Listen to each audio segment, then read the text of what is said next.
What's up guys, Miss Bass here back with another Star Wars Galaxy of Heroes commentary video, and today we are going to start off my Commander Luke Skywalker mini-series.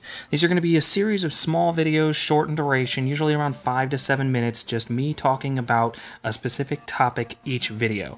We're going to talk about the new character reworks, we're going to talk about Luke Skywalker, and we're probably going to talk about the new characters coming out with the territory battles, and I may go into a little bit of discussion about the territory battles themselves. But first topic, Commander Luke Skywalker. Obviously, one of the biggest issues that a lot of people have are the character requirements required to unlock Commander Luke Skywalker. A lot of people are very mad, very angry, because they're not going to be able to unlock Commander Luke Skywalker, who, by the way, unlocks at 7 stars, so you're going to have all 5 characters required to unlock him at 5 stars in order to even unlock him. He's not going to be like other legendary characters that unlocked at 5 stars. So, let's talk about those character requirements real quick. Stormtrooper Han. He's probably one of the most useful characters of the 5 outside of R2-D2, but of the 4 characters that have been in the game since really the game was designed, came out, went public, Stormtrooper Han is probably the most useful and probably the most widely had at 7 stars by most players in the game. In fact, I actually have him at the very top of my recommended farming list for the arena store. So, most players will probably have Stormtrooper Han at 7 stars. That's usually probably not an issue, especially considering that he's probably one of the most useful. Like I said, he's useful outside of the Commander Luke Skywalker event, both for the as a rebel in the Emperor Palpatine event, which Emperor Palpatine is a great character to use to get R2-D2. He's incredibly useful as a scoundrel for the credit heist and droid smuggling events, and then he's also useful in Phase 3 of the heroic AAT raid and a Turpentine squad. So, Stormtrooper Han, probably not a big thorn in many people's sides. Leia, however, is probably a little less common on people's rosters. However, most higher level players are going to have Leia because she's very, very useful in Phase 2 and 4 of the heroic AAT raid under a Princess Zodi squad, which you can go and check out McMole's guides or any of the other great YouTubers out there who have tank raid guides out there using the Princess Zodi squad. You can see just how useful she is. So then again, she's a rebel, so useful in the Emperor Palpatine event. And then with her new kit, she's extremely she has a lot of really good synergy with R2-D2, which is great, and we'll talk about that in the video that I have coming out of her, talking about her kit in particular.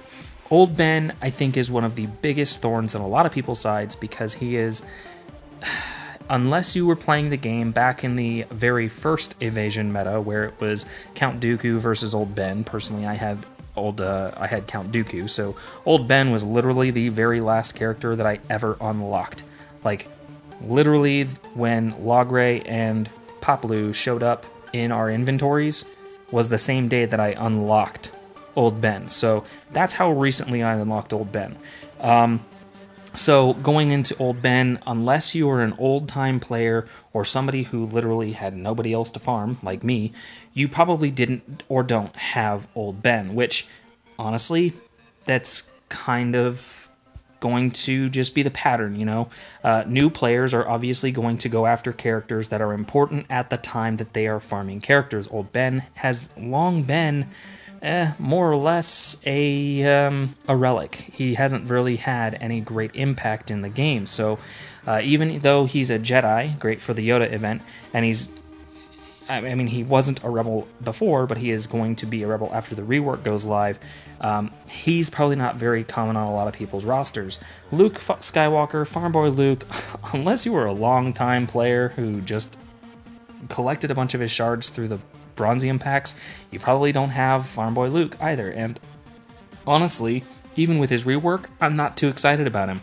Having him 7 stars is basically only useful for the Commander Luke Skywalker event. And then R2. R2 is probably one of the best legendary characters in the game, in my opinion. He has incredible light side synergy, and he's just freaking awesome. He has synergy with a lot of other characters that benefit from stealth, like Nute Gunray, Jawas, Leia with her new kit, Sith, and other characters.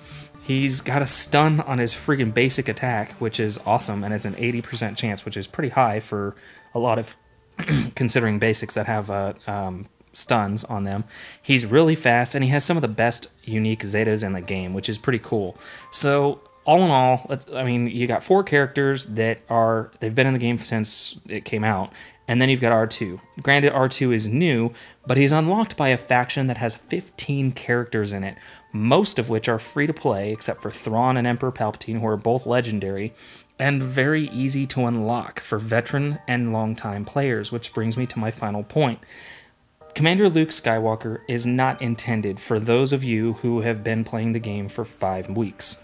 He's not intended for those of you who have been playing the game for 5 months. He is intended for players who have been playing the game for a very long time and dedicated a very long duration, a very large amount of their time and possibly actual real-life resources, money, into the game. You're not going to have Commander Luke Skywalker if you haven't been playing the game for a long time. So I hate to be that guy who's like, you know, quit complaining, but look at it realistically. Not every character that comes to the game is going to immediately drop into your lap, especially a legendary character that unlocks at 7 stars. It's just not going to happen, guys. So feel free to let me know what your opinion is down in the comments below. As always, like, favorite, subscribe. Check me out on Facebook. Follow me on Twitter. I'm a lot more active there. And as always, join my Discord server to continue the conversation, and I will catch you later.